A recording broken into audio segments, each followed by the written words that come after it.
Olá, boa tarde a todos. Primeiramente, gostaria de agradecer aí a oportunidade que a associação está nos proporcionando, de demonstrar um pouquinho do nosso trabalho lá no Instituto. Então, deixa eu começar.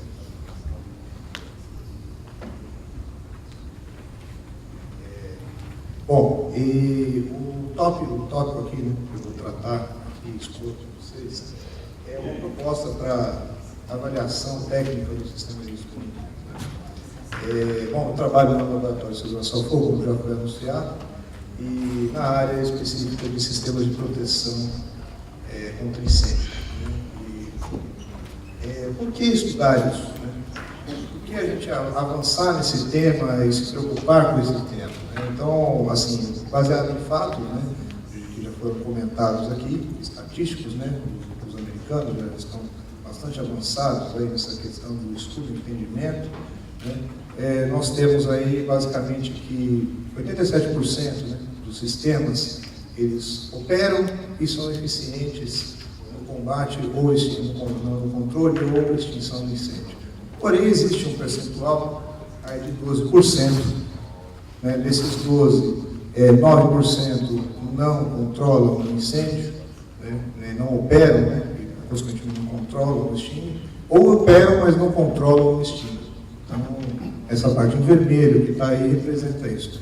Bom, isso é uma estatística americana, baseada em dados americanos coletados ao longo do tempo, aí isso basicamente no ano de 2013, é o relatório US Experience with Sprinklers, do John Hall. E no Brasil?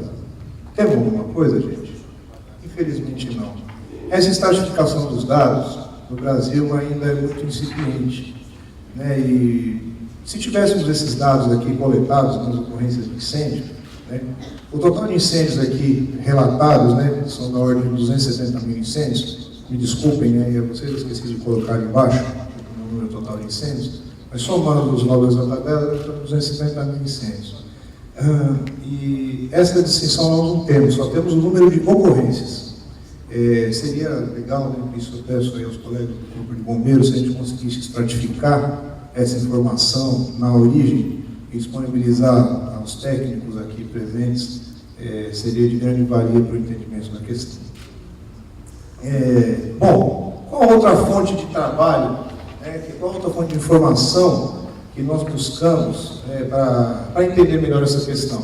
O IPT tem 35 anos de vida no Laboratório de Segurança ao Fogo, e lá nós temos diversos trabalhos já realizados ao longo desse tempo. Desde que eu entrei lá, isso fazem 2 anos, e eu trabalho efetivamente com avaliações de campo. E, basicamente, nosso trabalho consiste em 3 etapas. Se eu tenho um sistema, verificar o projeto dele, se existe esse projeto, como está, as especificações, e verificar ele em campo como está, a situação dele atual.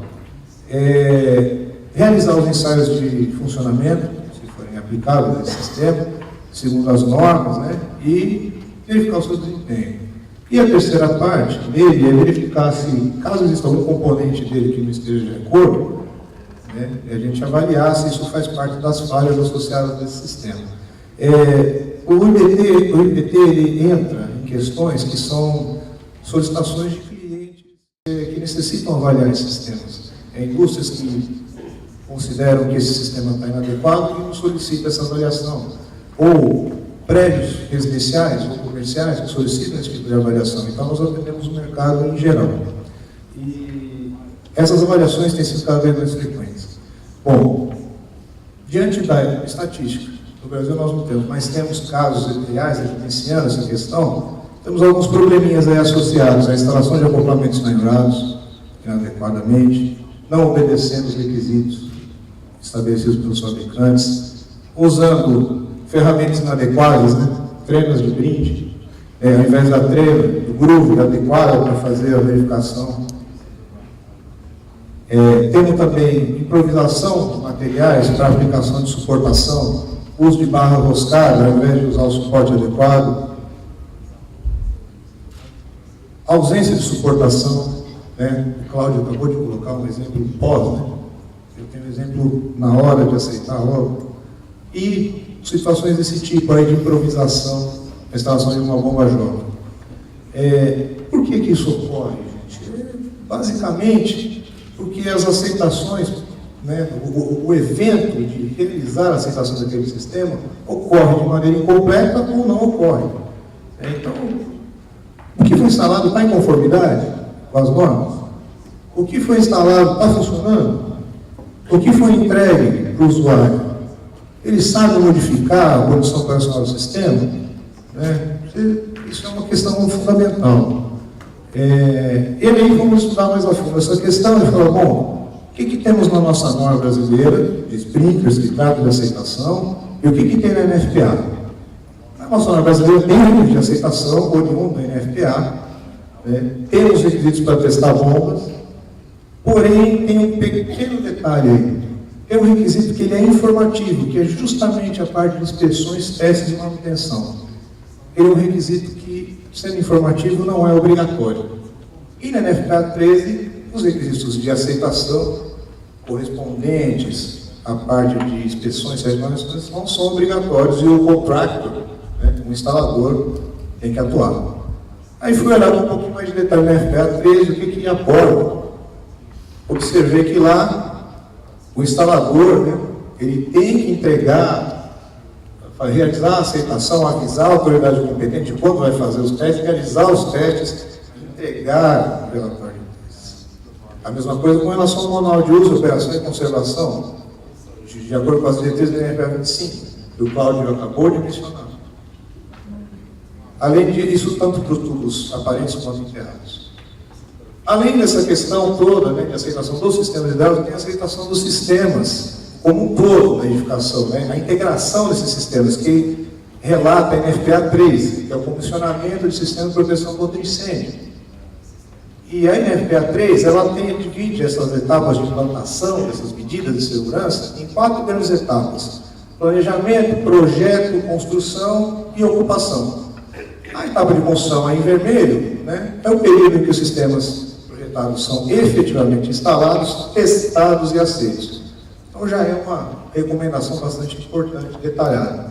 E esse fluxograma de lá dessa norma, ele diz o seguinte: teste aí, a caixinha da esquerda, proceda aos testes de acordo com os procedimentos descritos na norma. Gerou relatório de falhas? Corrija as falhas. Se corrigiu as falhas, bacana, avance, vamos ocupar. Se não corrigiu, volte, corrija as falhas, teste novamente. É um loop, né? Até resolver a questão. E aí, eu quero dividir aqui uma situação com vocês, né, um caso real, que me afetou pessoalmente.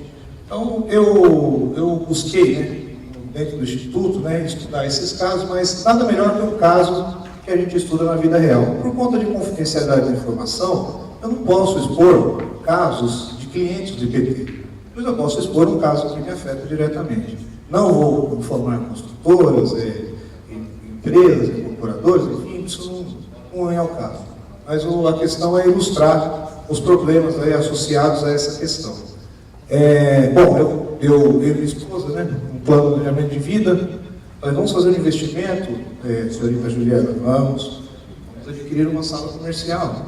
Vamos, bacana, legal, né? Então, nós dois assalariados, trabalhamos, né? Tudo, né? Dia a dia, sol a sol, né? Investimos nosso dinheiro numa sala em 2010, e em 2013 chegou o momento de receber. Nossa, bacana, vou receber a sala comercial. E a sala comercial lá tem sprinklers, né? Risco leve, né? Sistema de risco leve, projetado, mencionado para isso, a princípio, e fomos lá. Aí eu fui lá, recebi a sala comercial do ponto de vista civil, né, está dentro da minha competência, do ponto de vista proprietário, porém, eu pedi, né, gentilmente, à construtora que me evidenciasse que o sistema estava de acordo com as normas aplicadas. E aí, chequei primeiramente com o condomínio, falei, você tem os documentos? Não tenho nenhum documento de testes aqui do sistema. Você tem projetos aí, memorial, manual de uso? Também não tenho, tem um projeto aqui, não sei se é. Pode ser. Acho que sim. Né? Manual de uso, você sabe usar o sistema? Não, ninguém vai me ensinar nada aqui não, moço. Ninguém vai me ensinar nada aqui não, não sei do que você está falando. Mas, tem a VCB? Não, tem. A VCB nós temos o ABITS, temos condição de ser ocupado. Legal.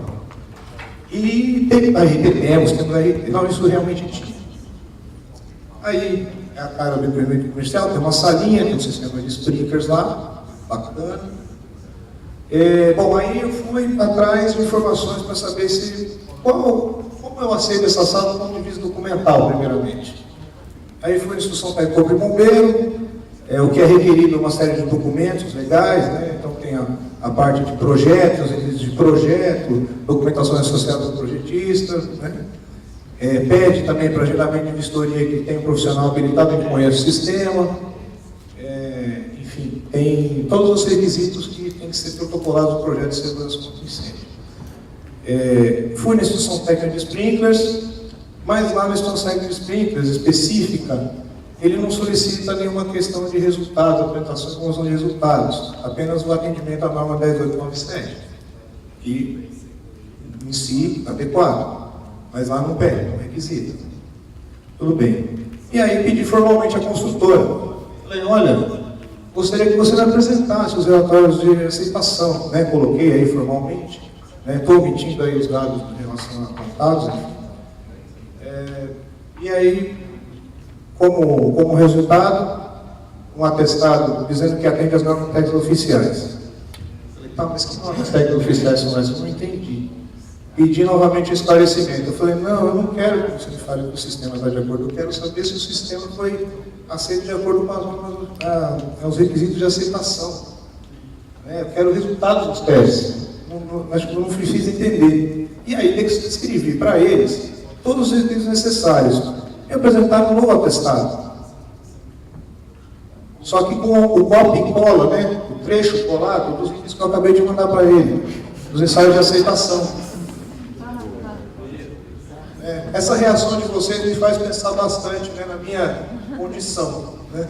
E aí, no final aqui, eles colocam o seguinte, olha, atendemos a NBR 1097, porém, o bombeiro fica lá também.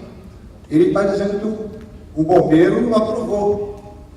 E eu achei estranho, né, ele falar pelo bombeiro, né?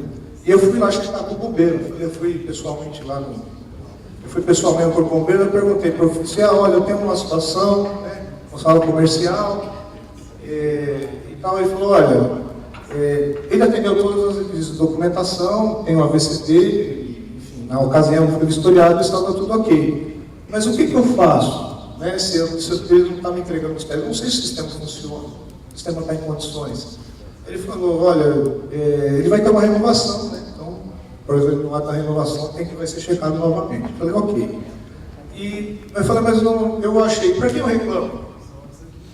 Para a Associação Brasileira? Acho que não, né? Não é o caso. Eu falei, vou reclamar no PROCON. Vou pedir meus direitos de consumidor, eu não estou recebendo produto de acordo. E aí, me entregaram um novo atestado, o terceiro atestado. Só que era outro engenheiro agora. Ele testou um sistema de dilúvio, pessoal. Em risco leve. Será que ele sabe o que ele está fazendo? Será que ele sabe realmente o que ele está fazendo? Acho que não. Né? Enfim, aí, problemas associados ao projeto que eu identifiquei. O memorial descritivo fala de um material. Especificou, colocou outro no lugar. Ele falou do ferro galvanizado ao cobre, CPVC. Suportes especificados no projeto. Não tem dimensão, não tem tipo, não tem nada. Acho que o mais adequado seria algo desse tipo, né? Desenho de detalhamento, que tipo de material, altura de fixação, algo dessa forma. Casa de bombas, né? Sem suportação nenhuma. Condições inadequadas de manuseio, operação e uso. Suportação inadequada. Mais uma vez, né? Parece que foi o mesmo cara que fez aquela outra que eu mostrei, né? Vergalhão buscado nos suportes. Enfim, diante de tudo isso, pessoal, a questão é uma avaliação mais rigorosa. E para essa avaliação acontecer, é necessário que a gente incorpore na norma alguns requisitos, para que isso seja mais claro e detalhado. Onde seria isso? No próprio cálculo de aceitação de sistemas. Na parte de requisitos gerais, definir claramente a responsabilidade dos ensaios. Ter uma pessoa, né, física que seja responsável por conduzir esse ensaio de aceitação, isso que seja destacado, seja um profissional habilitado a resolver esse problema. Outra questão é, não resolveu o problema, testou, verificou, não conseguiu resolver, corrige, testa novamente. E dá exatamente o que está prescrito na NFPA 13. Vamos resolver isso aí por aqui, dentro da norma de espírito.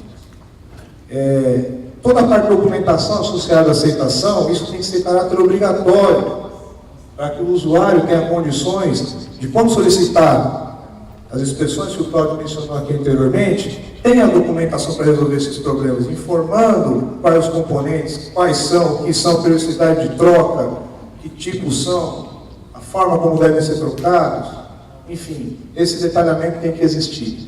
E as próprias ARTs de responsabilidade de projeto, a RT de responsabilidade de execução, a RT de responsabilidade de ensaio de aceitação. Eu vejo que, se não ocorrer esse ensaio de aceitação, existe uma questão muito mais crítica, que é que o sistema, por si só, ele já vai nascer morto. Ele nascendo morto, ele não vai ser um anjo de plantão para salvar vidas. Ele vai ser um zumbi. Vai ser um zumbi. Vai ficar inerte lá. E aí a efetividade dele vai cair naqueles 12% da NFPA, no nosso caso não sei se são 12%. Mas a questão final é, se incorporarmos requisitos claros e definidos de solicitação de documentação, responsabilidades pelos testes, e registros obrigatórios, isso vai evitar um retrabalho muito mais doloroso, e, consequentemente, além de evitar um retrabalho, poderemos ter a condição de salvar vidas e perdas materiais. Bom, pessoal, eu gostaria de passar para vocês essa mensagem. Então, eu gostaria que os nossos sistemas fossem realmente anjos de plantão. Ok? Muito obrigado.